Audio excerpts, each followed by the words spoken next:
Hey y'all, what's going on? Today we're gonna be starting a new series called What's Real. In this series, we're gonna be talking about film news and news for y'all in the industry. So today, what we're gonna be talking about is the record-breaking Obsession. If y'all don't know Obsession, it's like a 1 in a million story for indie filmmakers. Basically, it had a budget of $750,000 and it went on to gross $341 million worldwide. That profit is crazy. Let's think about that for a second. People spend billions on trillions of millions of dollars trying to create a movie that's gonna be in that profit margin, you know what I'm saying? So the fact that an indie filmmaker came in and did that, that's crazy. But let me tell you, what it does is it proves something. It's feeding people what they actually want, and at the same time, it's proving to producers what the people want. They want new films, clean films, creative films. None just ordinary, you know what I'm saying? Not a remake, a sequel, a prequel, none that was already attached to a cinematic universe.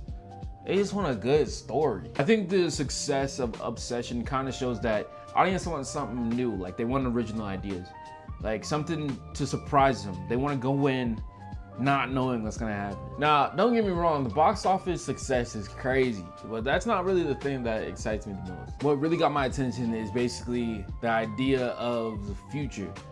Basically seeing two new Hollywood names come into the conversation. Curry Barker and Cooper Tomlinson.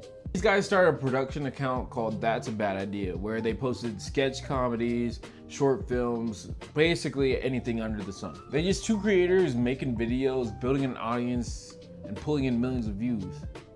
And now they starting to be in the Hollywood conversation. I'm trying to get like that.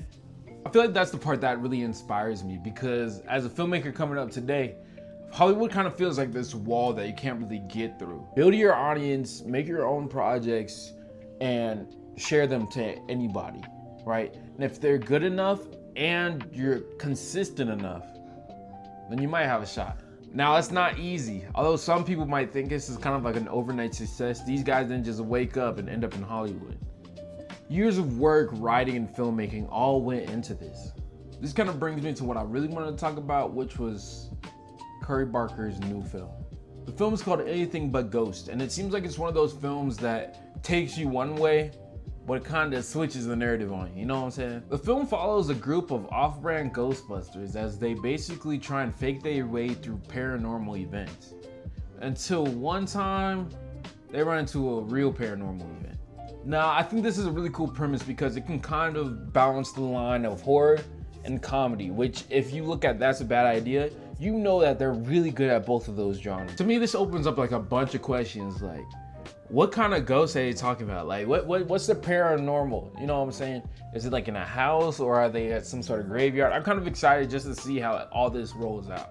On top of all of that, I'm really feeling the cast of this project. You got Aaron Paul of Breaking Bad and Bryce Dallas Howard, two very experienced performers.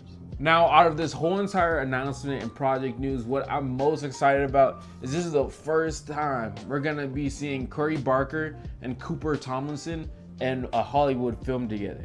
And if you know That's a Bad Idea, that's all they do. They do skits together, they do shorts together, and their chemistry on screen is absolutely insane. So I'm hype about that. You paid for what's in the store. Who told you that? Everybody. Who? That's not specific. Everybody knows you paid. Doesn't matter who. Sounds like you're blowing smoke up my crack. Now, I don't know if this movie's gonna be a massive hit or not, like Obsession, but what I will say is it's really cool what it represents. It's basically a sign that we're seeing more creators get into the Hollywood space. We had Markiplier this year, you had Marshall Club this year, you had Kane Pearsons this year. You have multiple people going to this YouTube to Hollywood pipeline. So I'm really excited what that means for the future.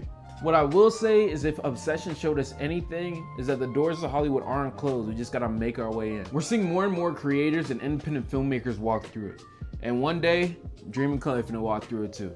Thank you guys for watching. My name is Jeffrey. On top of that, make sure you guys like, subscribe. Let me know if you guys like this series of videos because, you know, it's our first time really doing it in this kind of format. So let me know. Put a comment below. Go ahead and go to the description and follow all of our socials and make sure you check out the cards for any of our videos. All right, y'all. Have a good one.